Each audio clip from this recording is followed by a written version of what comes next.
Vamos continuar nossa viagem pela arte contemporânea?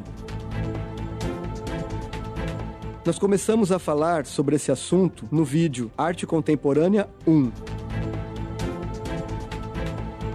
Vimos que a multiplicidade é uma das principais características da arte que vem sendo feita desde a segunda metade do século XX. Os artistas que produzem arte contemporânea geralmente misturam técnicas, recursos e temas.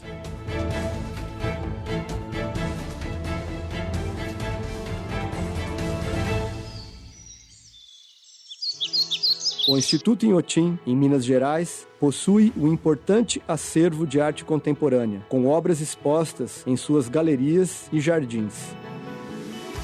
Na primeira parte do nosso vídeo, conhecemos um pouco desse grande acervo.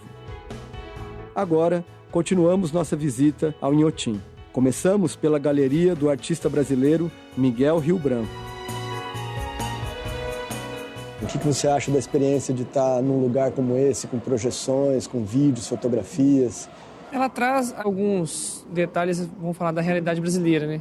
Mas demonstrando a diferença social, a desigualdade.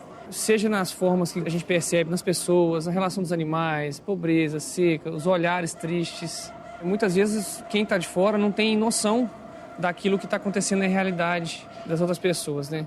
É simplesmente um julgamento, algum pré-julgamento, pensamentos distorcidos. E dessa forma, igual foi montado todo um trabalho que, além de atrair pela arte, né, pelas fotografias, uma forma de fazer uma leitura da vida de outras pessoas que estão sofrendo, que a gente não tem contato, que estão passando por situações que talvez muitos de nós não seríamos capazes de suportar, e eles estão ali suportando. Então, às vezes, a gente é retirado da realidade para ser colocado na realidade da arte, e a partir da arte a gente passa a rever o mundo de outra maneira. Sim, a própria arte, ela te leva dentro dela, é como se você estivesse vendo a sua vida, mas de uma maneira diferente. A arte traz esse intuito. Além dela querer demonstrar para a gente um pensamento de uma pessoa, ela transmite outros pensamentos e a própria visão que a gente tem, ela expande essa visão.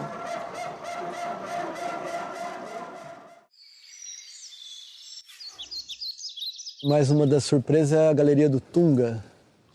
Isso. Essa galeria é chamada de Galeria Psicoativa. E foi feita especialmente a galeria para esses trabalhos. A galeria foi construída para os trabalhos. Alguns trabalhos foram construídos para esse espaço, para esse conjunto, mas também uma retrospectiva da obra do Tunga. Escapa, Teresa. Aqui, tanto as obras do Tunga como a galeria como um todo, inspira muito o visitante a entender a arte por todos os sentidos, né? Várias linguagens estão presentes, vários sentidos são ativados, então a gente tem a música.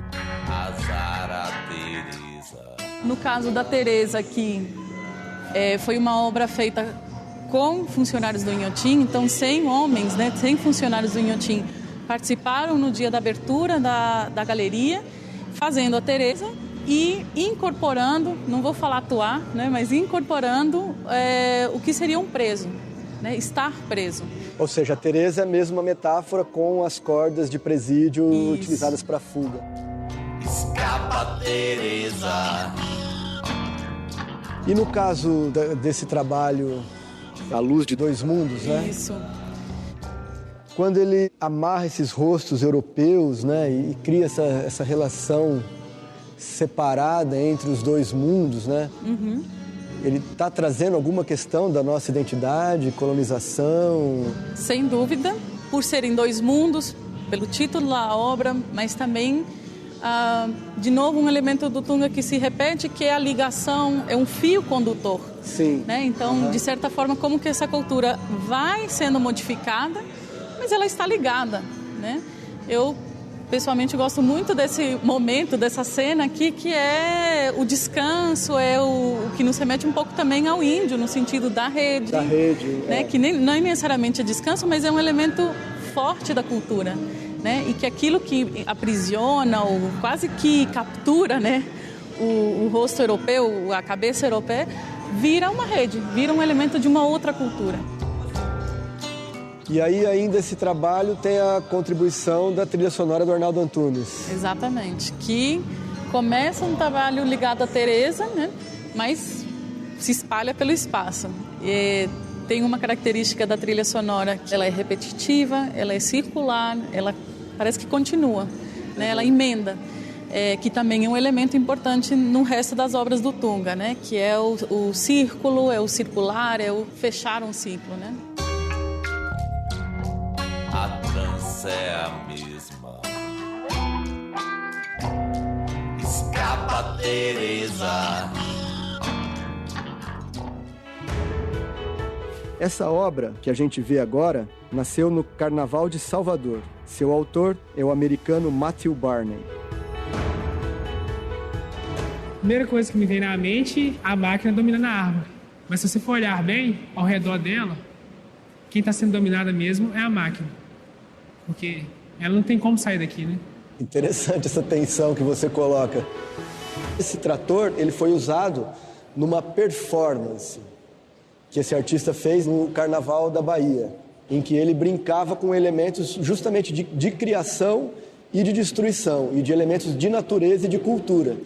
Então você relatou muito bem essa tensão, né? Essas barras de ferro têm uma forma, né, que se multiplicam, você está dando, percebe? Em triângulos. E formam hexágonos. O que tem hexágono na natureza? As abelhas? As abelhas, que também faz uma similaridade com uma espécie de um olho de abelha, né? Imagens que se multiplicam, né?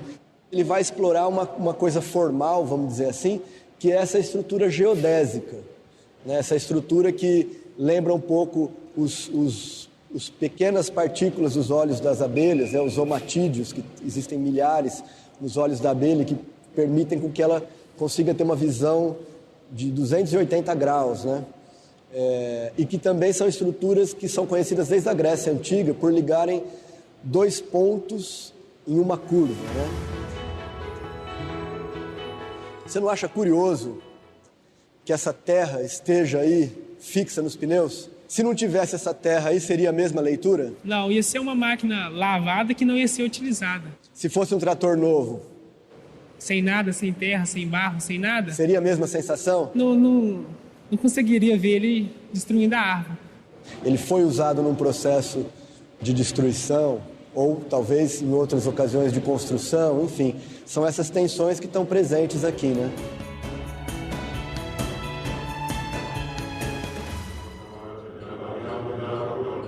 E agora, uma obra de arte feita de sons. Esse trabalho é de dois artistas canadenses, Janet Cardiff e George Miller. O título já deixa a gente curioso, The Murder of Crows, ou traduzindo, O Assassinato dos Corvos. Eu sinto que estamos fazendo um percurso aqui, né? Os sentidos. Então, tivemos muita coisa visual e agora passamos pro som.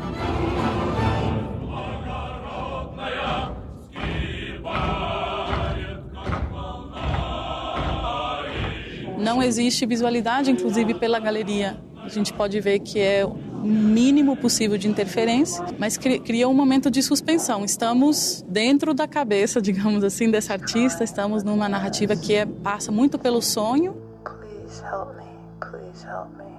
Muito pelo real também, tem momentos na obra que tem sons, né, muito fortes.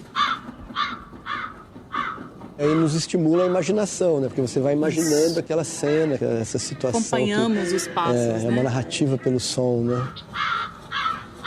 E memória também, né? Porque sonho, memória, lembranças, vivências, tudo tá... Acho que ela pega exatamente nesse momento, nesse lugar onde tudo se encontra.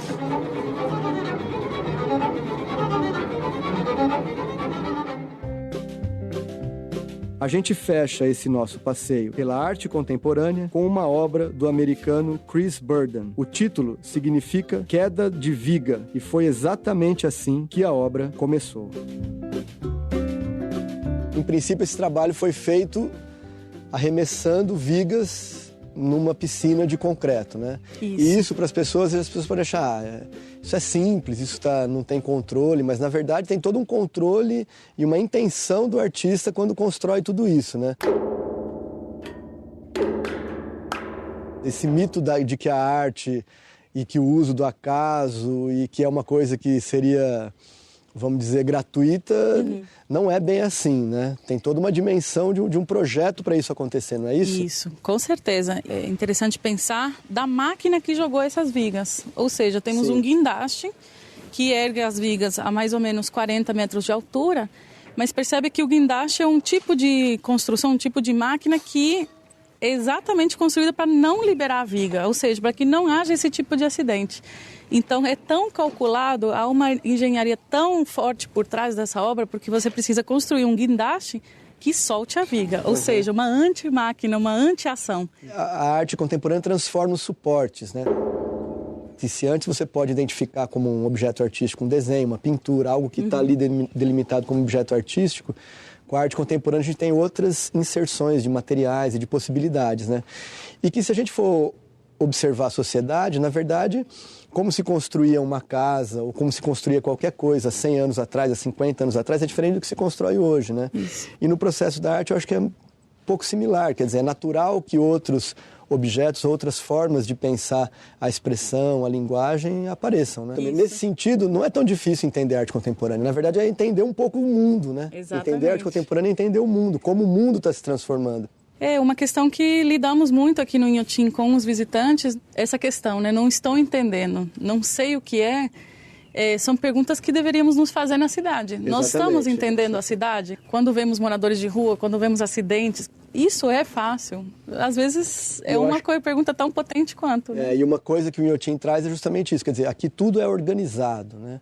Uma das coisas que a arte tem, que seria um mito, é essa ideia de que o artista é um desajustado, que é uma coisa romântica ainda, né?